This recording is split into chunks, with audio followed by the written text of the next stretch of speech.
एवढी पडत नाही ती शेतकऱ्याचं मात्र केलेलं हा या सरकारनं एवढी मतं पडत नाही ती तुम्ही स्वप्न सुद्धा घेऊ नका. आमचं माढा तालुक्याचं 20 कोटी रुपयाचं नुकसान केलंय. निंबाळकर साहेबाला किती वेळा आम्ही मांडले नाही काय केलंय बोलू द्या आमची मागणी नाही की शेतकऱ्याला सकाळी लावायला लावली आणि निंबाळकर साहेबांनी किती वेळा लावली की तो तारख उभा राहून तुझा आम्हाला शेतकऱ्याला ऐका ऐका फक्त कांद्याचं आमचं काय मात्र केलंय आज शेतीला काय भाव दिले ते कुठल्या पक्षात मी बघतेला आहे सर्वसामान्य शेतकरी फक्त माझं 22 लाख रुपये बुडवले होते आणि श्रीपाजी नाईक साहेब माझ्या प्लॉटवर येऊन छतावर लावायला लावलेले 22 लाख रुपये. तुमचं मत कळलं बसा पुढे म्हणूनच मी म्हटलं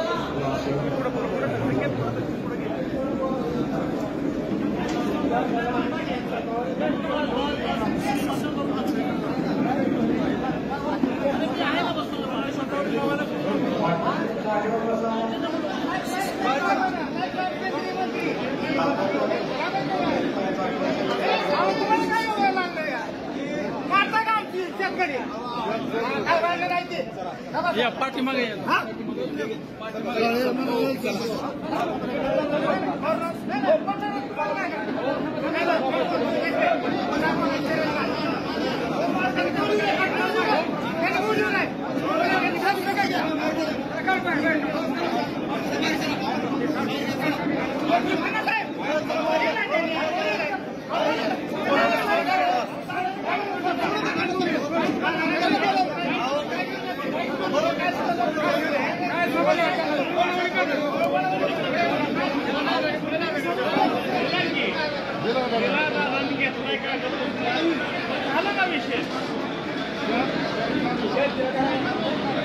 बसा त्याला बसून घ्या त्याला बसून घ्या त्याला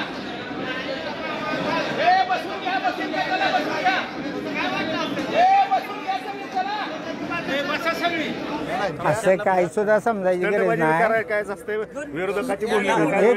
एक मिनिट माझ्याकडे पुरावा आहे. चेक दिले आम्ही चेक बी भरले. त्या कंपनीनं रुपयाही आम्हाला दिलेला नाही. माझा राजकारणाचा हेतू कधीही नाही. मी ग्रामपंचायतीचा निंबर सुद्धा नाही. कधी कुठल्या पुढाऱ्याच्या मागे बी पळत नाही. सर्वसामान्य शेतकरी आहेत मी. तुमचा आरोप आणि राग कुणावर आहे केंद्र सरकारवर आरोप आहे की त्यांनी जर समजा कंपनीला जर मंजुरी दिली नसती बाबा ही औषधी वनस्पती लावा म्हणून तर आम्ही लावली नसती. आणि श्रीबाजी नाईक साहेब आमच्या प्लॉटवर पाहणी केले आणि त्यांनी पाहणी करून सनी तिथं काय केलं कंदरला कार्यक्रम घेतला. शेतकरी मेळावा घेतला आणि लागणी करा आम्हाला प्रवर्तन केलं. लागणी केली आम्ही. मग मला एकच म्हणायला पाहिजे होतं केंद्र सरकारने आमच्यावर जर विश्वास टाकून सनी करायला लावली ती नसती तर आम्ही केलेच नसते. आम्ही कंपनीला कुणाला मीठ घालीत नाही. कंपनीच्या मग नाईक साहेबाला आम्ही भेटलो. गोव्याला गेलो. श्रीपाजी नाईक साहेब आम्ही गोव्याला गेलो. मग गोव्याला सुद्धा त्यांनी त्या चेअरमनला बोलवून घेतलं आणि तिथं बोलवून घेऊन सनी आमच्या शेतावरीची बाबा पेमेंट करतो म्हणले होते ती तुम्ही 50% देतो म्हणले पण त्यांनी काही दिलं नाही. मग लिंबाळकर साहेब असे भेटलो आम्ही. तिथं बी गेलो. ते बी म्हणले बघू घेऊ काय करू असं म्हणले. परवा पिंपळनेरच्या कार्यक्रमात हिथं खासदार निंबाळकरांवर राग आहे का किंवा आरोप राग कोणावर नाही. माझं 22 लाख रुपये पेमेंट यांनी द्यावा. केंद्र सरकार जी आहे कंपनी ह्याने मला कोणाचा राग नाही. माझं मतदान म्हणजे असं काय चंद्रकांत दादा बोलत असताना कुणी अडवलं का बोलायला काय सुद्धा नाही. काय नाही ना डायरेक्ट तुमचा आरोप नाही. तुमची व्यथा तुम्ही मांडली. व्यथा काय त्याच्याबद्दल तुमच्या हे नाही तुम्हाला त्यांनी प्रतिसाद दिला का? चंद्रकांत दिला झाल्यानंतर तुम्हाला कुणी बाहेर काढलं काय कशासाठी कारवाई झाली?